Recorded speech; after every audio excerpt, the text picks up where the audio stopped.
My name is SULE Salifu, Tamale Metro Chief Executive. Tamale became the capital town of the then Northern Territories of Ghana in 1907 during the colonial era.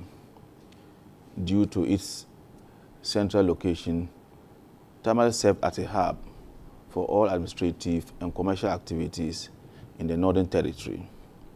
Even though the Northern Territory has now been split into 5 regions, Tamale remains as the capital of the current Northern region. Tamale Metropolitan Assembly, together with its adjoining assembly, the Sanargo Municipal Assembly, which forms the Greater Tamale, is the 3rd largest city in Ghana. And it is said to be the fastest growing city in the West African sub-region. It has a combined population of 716,455 according to the 2021 Population and Housing Census of Ghana. It is a cosmopolitan city with a fair blend of peri-urban and rural communities, which are mainly agrarian.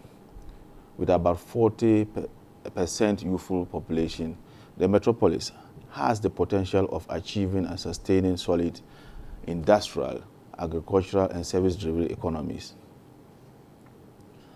As the largest urban center in northern Ghana, and also centrally located along an important route that links Ghana key cities along the north-south economic development corridor and cross-border to Burkina Faso, Mali, and Niger, the city has witnessed strong urbanization growth, though increasingly accompanied with urbanization challenges, including urban sprawl, traffic, and infrastructure management. It has tremendous opportunities. Tamale City has the essential infrastructure for both air and road connectivity, making it an ideal location to be positioned as a service hub. It has educational institutions, hospitals, several banks, telecommunications networks, and logistics related to transportation of goods to and from Burkina Faso and beyond. These make the city a natural center for domestic and foreign investors, especially in the following industries: logistics, information technology, medical, education, and hospitality and tourism. The most prominent tourist attraction in Tamale are the Damba and Fire festivals, which are celebrated with pomp and pageantry, with display of traditional woven smokes adorned by both male and female.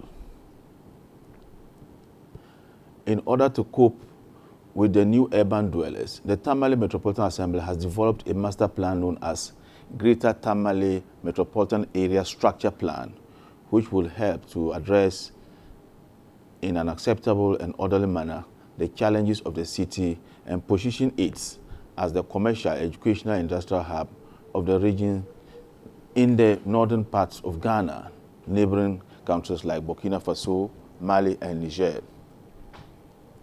With this plan, we would effectively address the perennial devastating flooding, sanitation, waste management, transportation, water, and the sprawl issues associated with a rapidly expanding development country city.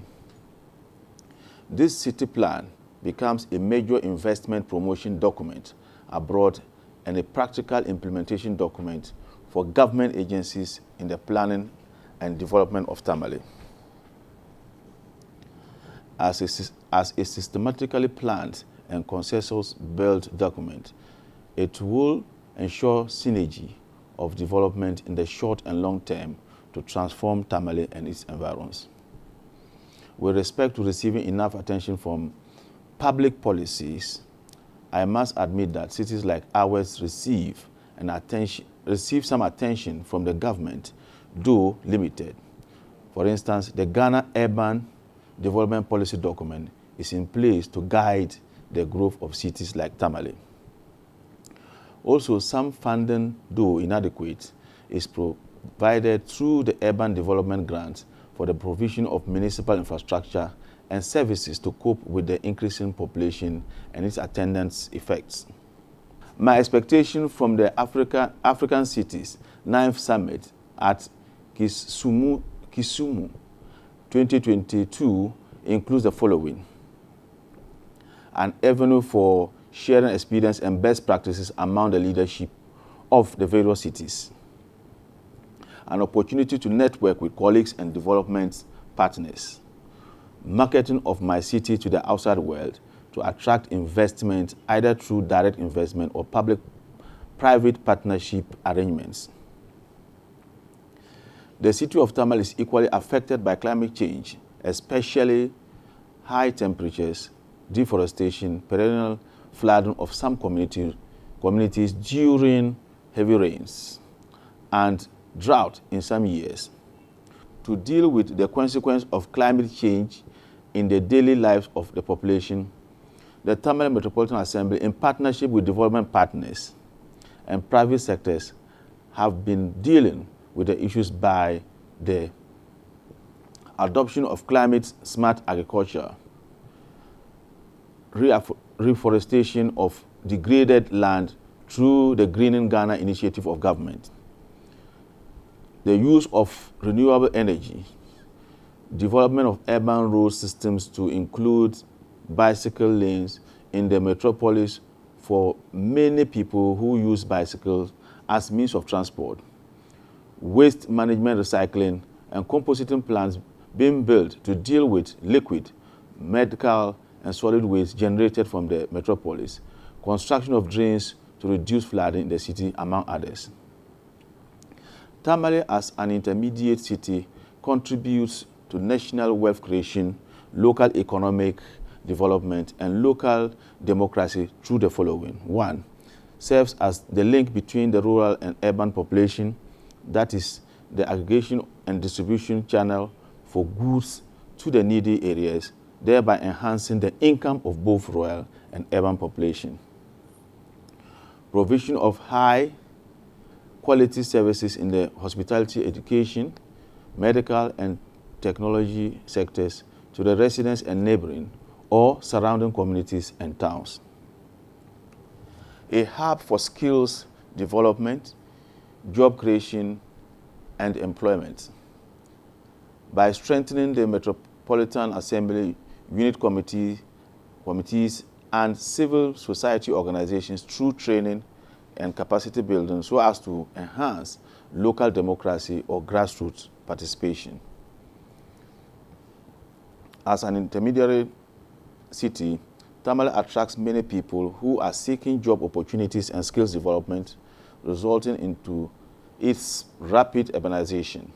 In view of this, there is abundant skilled and non-skilled workforce available for recruitment for any productive venture. Also, the city has better educational and health service facilities, which are pull factors for many people in the city. The influx of people into the city for varied reasons have resulted in pressure being put on the social infrastructure and municipal services, which place heavy burden on city authorities. The springing up of urban slums in some communities in commonplace, for which the city authorities have to pull down buildings and remove structures to pave way for the construction of roads and lanes to take care of emergency situations when they do occur. With the new development areas, the Building Inspectorate Unit of the Assembly ensures regular monitoring to avert unplanned development in the city. The city has large markets that promote higher productivity and increase income for both producers and those in the value chain taking advantage of positive externalities and economies of scale. Finally, I wish to invite all of you to join us in Kisumu, and together we begin the journey towards African Renaissance. Thank you very much for listening.